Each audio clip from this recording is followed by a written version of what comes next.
Hola chicos, bueno, os voy a mostrar las soluciones de los ejercicios que que mandé la semana pasada. Y comenzamos con el primero, en el que nos habla de un fluido que ejerce una presión de 600.000 pascales sobre una superficie de 0,030 metros cuadrados.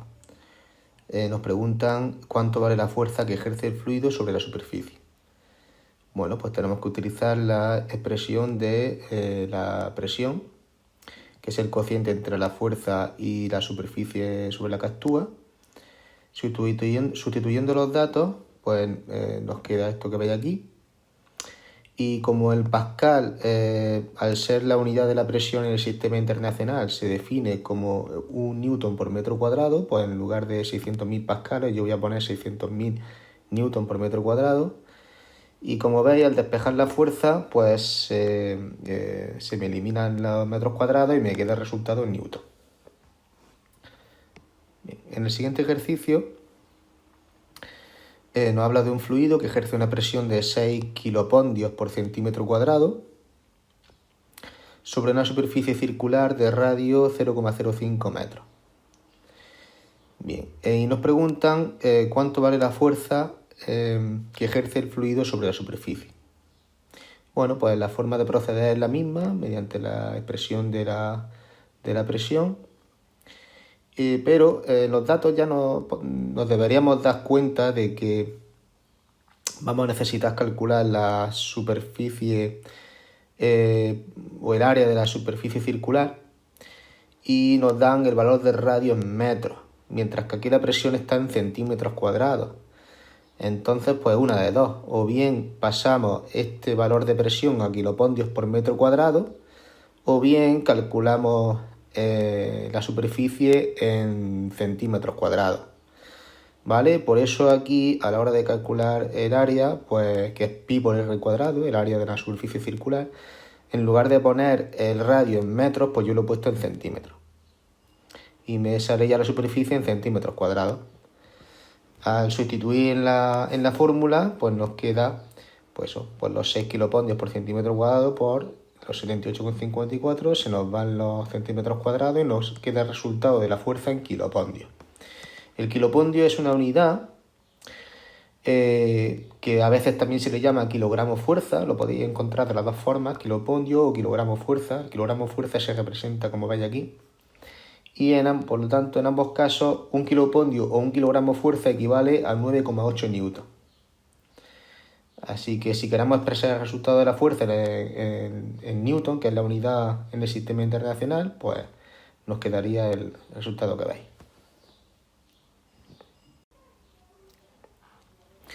En el siguiente ejercicio, pues tenemos un fluido sometido a una presión relativa de 6 atmósferas. La presión relativa también recibe el nombre de presión manométrica o presión de trabajo, ¿vale? Presión manométrica porque es la presión que miden los manómetros de los circuitos neumáticos. Entonces, bueno, pues la presión absoluta corresponde a la suma de la presión relativa o manométrica y la presión atmosférica. Como en la Tierra la presión atmosférica es de 1 atmósfera, pues nos queda que la presión absoluta es 7 atmósferas. Como nos piden el resultado de la presión absoluta en pascales, tenemos que tener en cuenta la equivalencia entre atmósfera y pascal, que es esta, aunque a efectos prácticos, para simplificar cálculos, se suele tomar que una atmósfera son 100.000 pascales. Así que finalmente nos queda que la presión absoluta es 700.000 pascales o 7 por 10 a la 5 pascales. En el siguiente ejercicio tenemos un pistón cerrado de volumen 35 centímetros cúbicos que contiene aire a una presión de 8 bares y nos piden calcular la presión que alcanzará el gas si disminuimos su volumen hasta los 10 centímetros cúbicos. Bueno, pues como estamos reduciendo el volumen, lo lógico es que la presión aumente, ¿vale? Bueno, vamos a ver si eso nos sale de esa forma. En esta transformación, pues suponemos que se realiza a temperatura constante para poder utilizar la expresión de la ley de Boyle-Mariotte para los gases, que es la que estáis viendo aquí.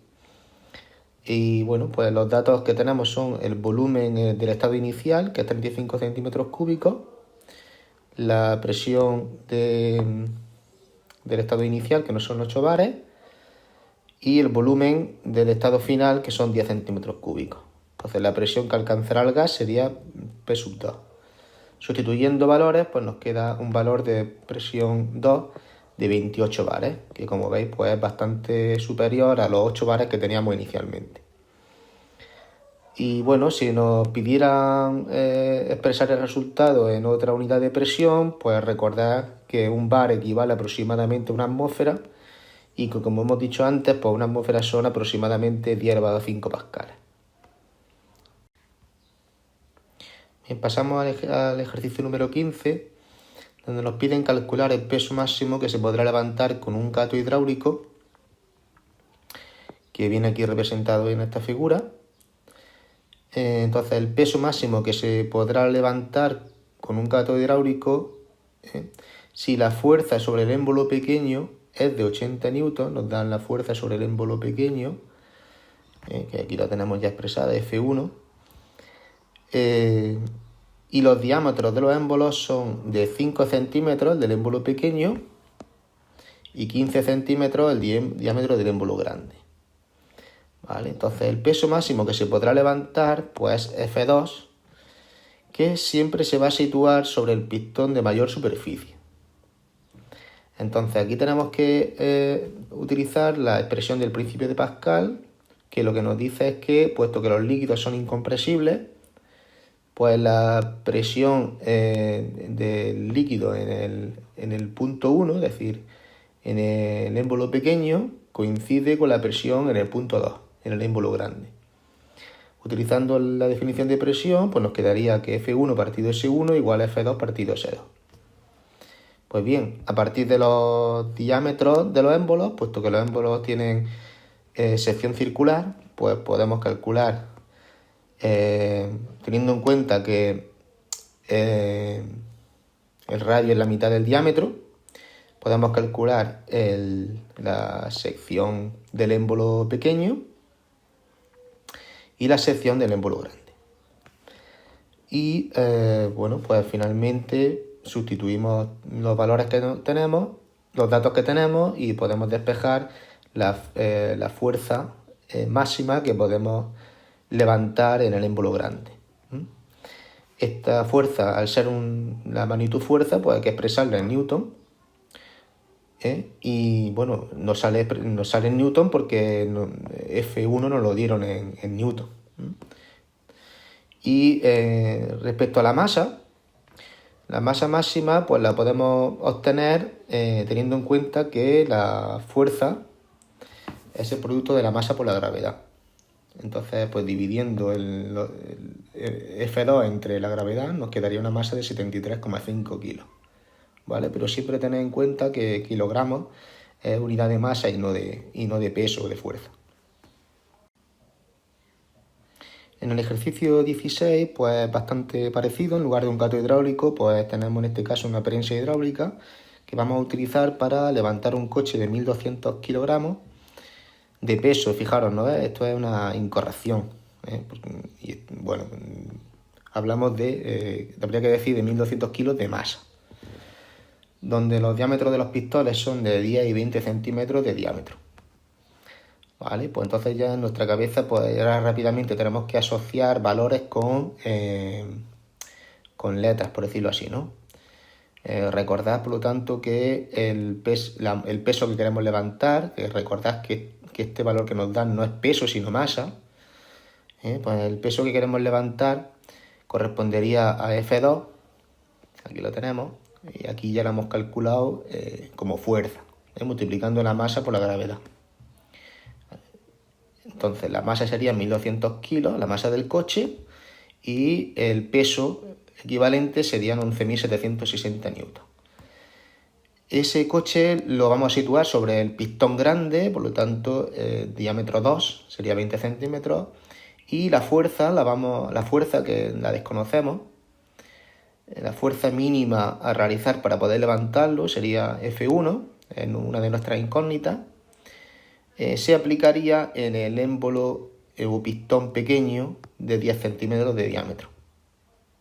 Y también nos preguntan que cuál es la presión necesaria para levantar el coche. ¿Vale? Esa presión que ya sabemos que pues, va a ser la misma en el émbolo pequeño que en el émbolo grande, puesto que se cumple el principio de Pascal. Bien, pues nada, pues a partir de los valores de los diámetros podremos calcular la superficie de los émbolos y teniendo la superficie, pues utilizamos la igualdad del principio de Pascal para despejar la fuerza que nos están pidiendo, que es la fuerza que tenemos que aplicar. La fuerza que tenemos que aplicar para poder levantar el peso del coche. Si analizamos esta expresión, pues fijaros que aquí nosotros en el diseño de la prensa hidráulica pues podemos dijéramos, trabajar con este cociente, donde recordad que S1 es la superficie del émbolo pequeño y S2 la del émbolo grande. Pues fijaros que la fuerza necesaria, F1, será menor cuanto menor sea este cociente. O dicho de otro modo, cuanto mayor sea S2 respecto a S1. Cuanto más grande sea este número respecto a este, pues el resultado va a ser más pequeño y F1 va a ser más pequeño. En nuestro ejercicio, sustituyendo valores, este F2, recordad que es el peso del coche, y bueno, aquí estos son los resultados de S1 y S2 que obtuvimos antes. Nos queda que la fuerza mínima necesaria sería de 2.940 newtons, que corresponde a una masa de 300 kilos. Bueno, pues como veis es una masa o una fuerza suficientemente alta como para que pues, ningún ser humano pueda ejercerla, y por tanto necesitaríamos algún tipo de máquina que realice esa fuerza.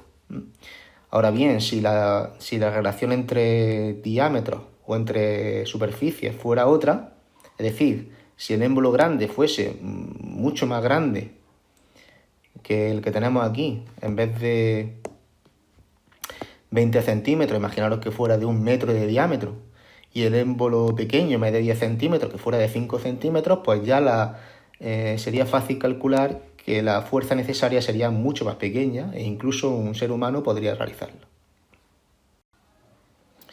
Bien, en este caso tenemos que calcular el caudal que circula, el caudal de fluido que circula por un tubo de 0,01 metros de diámetro si la velocidad del fluido es de 5 metros por segundo. ¿Vale? Pues bueno, el caudal viene dado por el cociente del volumen, el volumen de fluido y el tiempo. ¿Vale? El caudal se expresaría en metros cúbicos por segundo en el sistema internacional. Lo que pasa es que nosotros necesitamos expresar el caudal en función de la velocidad y el diámetro, en función de los datos que nos da el problema. Entonces, pues aquí el volumen, pues bueno, podemos expresarlo como la superficie por la longitud y el tiempo lo dejamos tal cual, y a su vez la longitud entre el tiempo pues no es más que la velocidad. Con lo cual ahora nos quedaría que el caudal es el producto de la velocidad por la sección, la velocidad por la superficie. Bueno, pues calculamos la superficie de la sección, que al ser un tubo, pues sería pi por el radio al cuadrado, o lo que es lo mismo, pi cuarto del diámetro al cuadrado. Entonces, pues nada, sustituimos el valor del diámetro y nos quedaría un valor que estáis viendo aquí, 77,85 por 10 a la menos 5 metros cuadrados. Ese valor de la superficie lo ponemos en nuestra fórmula del caudal y la velocidad la que teníamos como dato. Y nos da este resultado. ¿Vale? Entonces, pues bueno, pues cuando tenemos caudales tan pequeños, pues conviene expresar el resultado más bien en litros por segundo o lo que es lo mismo en decímetros cúbicos por segundo. Así que como todos sabéis, un metro cúbico tiene 1000 decímetros cúbicos o 1000 litros, pues multiplicamos este valor por 1000 y nos queda el resultado en litros por segundo. Y finalmente, en el ejercicio 19 nos piden calcular el trabajo, ya sabéis que trabajo y energía son magnitudes equivalente, podríamos decir, ¿no? Calcular el trabajo realizado por un fluido que a una presión de 6 bares se expande 0,001 metros cúbicos. Bueno, pues ya vimos en el apartado de teoría que el trabajo realizado por un fluido se puede calcular multiplicando la presión del fluido por la expansión de dicho fluido. Entonces, la expansión del fluido o incremento de volumen nos dice que es de 0,001 metros cúbicos, pero en esta fórmula, para poder obtener el resultado del trabajo en julios, que es la unidad del trabajo o de la energía en el sistema internacional, tendríamos que expresar la presión en pascales, puesto que el pascal es también la unidad de la presión en el sistema internacional, y el incremento de volumen en metros cúbicos. Así que tenemos que pasar los 6 bares a pascales. Como un bar, ya sabéis que son 10 elevado a 5 pascales, pues nos queda este valor y esa presión en pascales la multiplicamos por el volumen en metros cúbicos y nos sale un resultado de 600 julios.